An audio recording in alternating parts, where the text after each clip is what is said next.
Hi guys, Robbie46 here. Now MotoGP had their first winter test on Tuesday and Wednesday, the first 2017 pre-season test, which has seen some riders change manufacturers, uh, some riders move up from Moto2 into MotoGP, and it's also seen some riders move out of the championship altogether. Um, so let's start off with Repsol Honda. They have stayed with both riders, Marquez and Dani Pedrosa. Now they were testing their new engine, which before they were using a Screamer engine, but now they have changed over to a Big Bang engine. Marquez did say he's not entirely sure whether the Big Bang engine is better than the Screamer engine. He needs to do a bit more testing on that and look at the data a bit more. But he was still pretty quick on it. He did have a crash when he had a bit of a moment coming into turn two. The bike snapped sideways quite viciously, like it did, or like it has done for the past couple of years. So it's still quite an aggressive bike. They were testing different chassis as well. Movistar Yamaha. Obviously, Valentino Rossi is staying there, but now they have Maverick Vinales as Rossi's teammate. Vinales topped the both test sessions, quickest person overall, the only rider to actually go into the 129s in both days. He's looking really good on that Yamaha. He's got a really good style. Obviously, he had a decent style on the Suzuki, but it's transitioned over to the Yamaha even better. He's nice and smooth, and he's definitely going to be a title contender next year.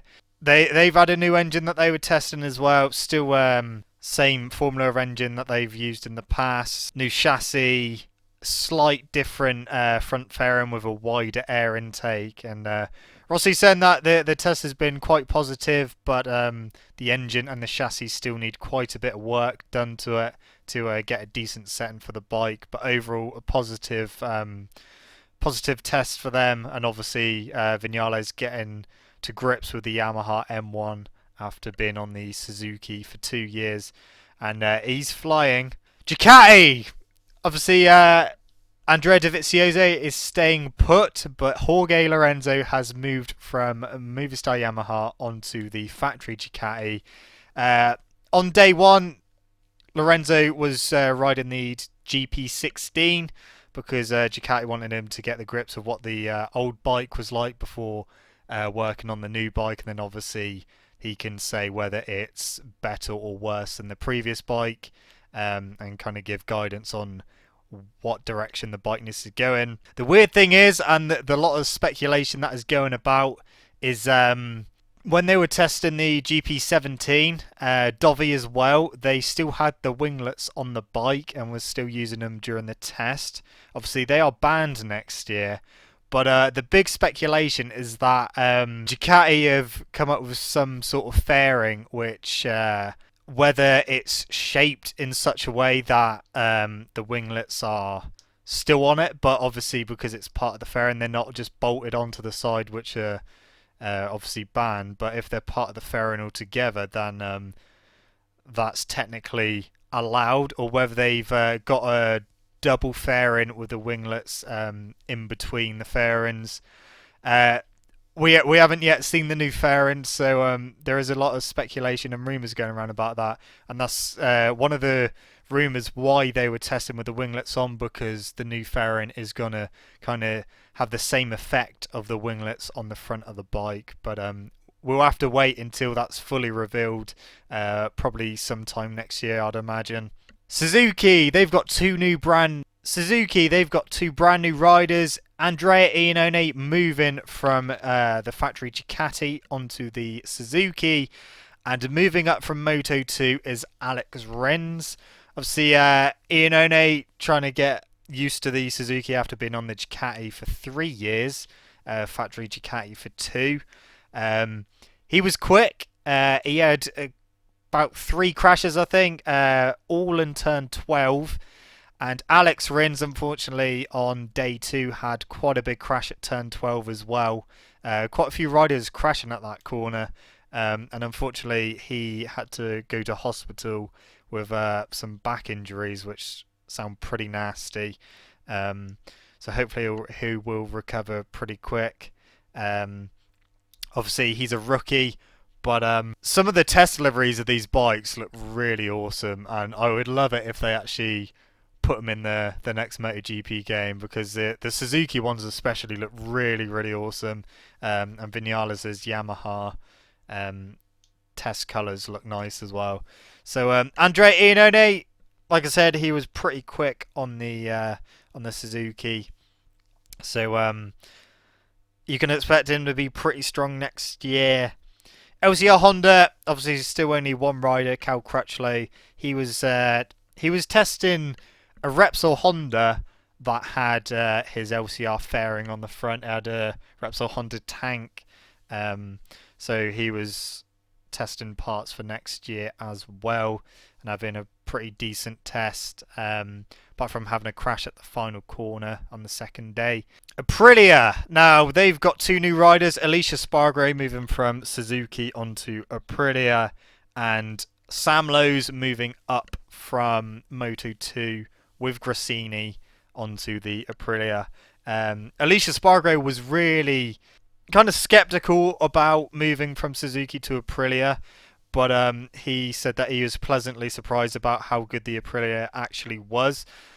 He was inside the top 10 on the Aprilia, set a pretty decent time on it, and said that the bike is pretty good. So obviously he will be helping develop that bike for next year. Says that the top speed is pretty good. It's just the acceleration out of corners is where it kind of struggles a bit. Sam Lowes, unfortunately, he had to sit out the second day after having a crash at turn 12 again on the first day and injuring himself, hurting his neck. So himself and the team both thought that it was better for him to sit out the test the second day and recover for the next test, which is very soon. So he did test the Aprilia earlier on in the year, but he says that obviously it's been developed since then, and it does feel different to what it did back then. Also, Eugene Laverty was testing the Aprilia as well. He will be doing some Aprilia tests. Obviously, he's moved to World Superbikes with Aprilia and their factory effort in that championship. But he will still be doing MotoGP tests and possibly some wildcards as well. Another rider that's moved from Aprilia, obviously Bautista, but we'll talk about him in a little bit. Stefan Bradl, he has moved out of the MotoGP paddock altogether and gone with Tenkate Honda in World Superbikes. And they've literally just had a test as well over there. So Bradl no longer in the paddock. Tech 3, Movistar Yamaha, two rookies this year moving up from Moto2, Johan Zarco and Jonas Folger. Both going pretty damn quick for rookies. Folger was inside the top 10 with Zarco just behind him. They were both looking pretty good on that bike. Settled into it pretty quickly. Obviously, testing is completely different from racing, but already they are showing themselves to be decent MotoGP riders, and obviously the more testing they'll do, the stronger they'll get. So next year they should be pretty good, I think. It's going to be quite a dogfight for Rookie of the Year next year. Obviously we got Zarco, Folger, Rins and Sam Lowes. Mark VDS Racing, Honda, they've kept the same team with Jack Miller and Tito Rabat. The thing that impressed me about both the Tech 3s is that they were both in front of, both the Mark VDS boys on the second day. But on the first day, they were ahead of Rabat, who's obviously already done a season in MotoGP. That impressed me quite a bit to see them already going quicker than them two. But obviously Miller and Rabat still trying to get some decent settings for the Mark VDS Honda. The Aspar Ducati, Alvaro Bautista, I did briefly mention him a little bit ago. He's moved from the Aprilia onto the Ducati. His teammate Yoni Hernandez, who was on the Aspar Ducati last year, he's stepped down to Moto2 for next year. Because Cal Abraham bought himself the ride at Aspar Ducati.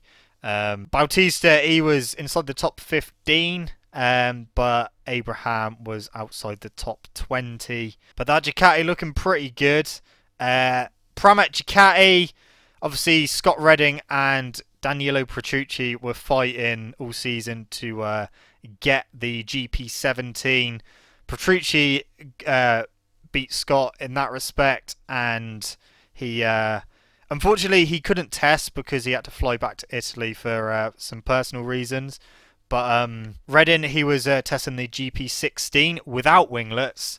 The factory Ducatis were the only bikes on the grid actually testing with winglets. All the other Ducati GP16s were running without the winglets, obviously because they can't use them next year, so they need to get used to not having them. Scott said that the GP16 was turning better than the GP15, which is what he was on last year, and immediately feeling more comfortable on that bike than the previous bike.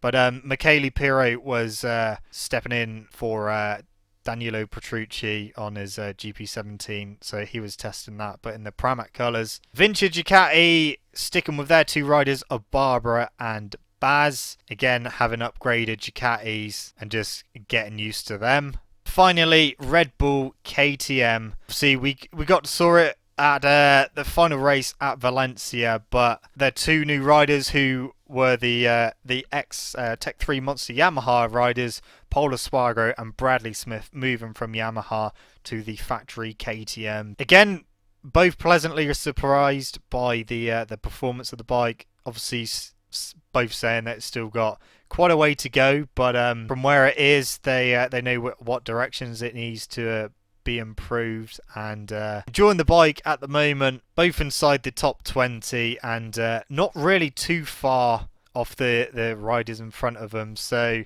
with a bit more development, that KTM's only going to get quicker. Yeah, that's pretty much it for testing, guys. Like I said, quite a few riders did crash at turn 12. One of them being Rossi on the Tuesday, just when he was testing the 2017 version of his Yamaha. He crashed it and unfortunately couldn't get back on it for that day, so just had to test last year's bike with next year's engine. But we're not speaking about fairings, about Ducati having some sort of special fairing to simulate the wings bin on the front. Apparently Yamaha turned up with some radical fairing with those sorts of effects on it, but unfortunately they didn't get to test it because it wasn't deemed legal.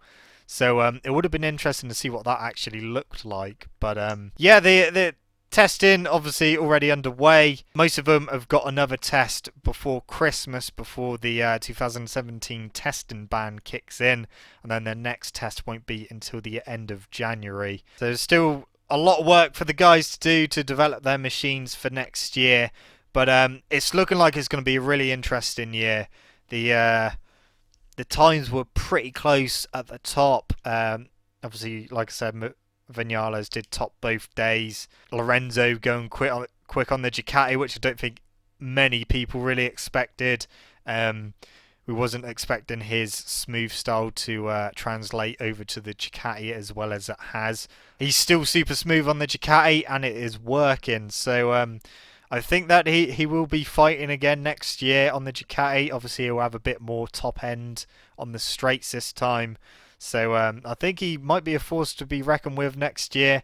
Obviously, you can't count out Rossi as well. He'll be able to develop the Yamaha to suit himself more than it has been the last few years.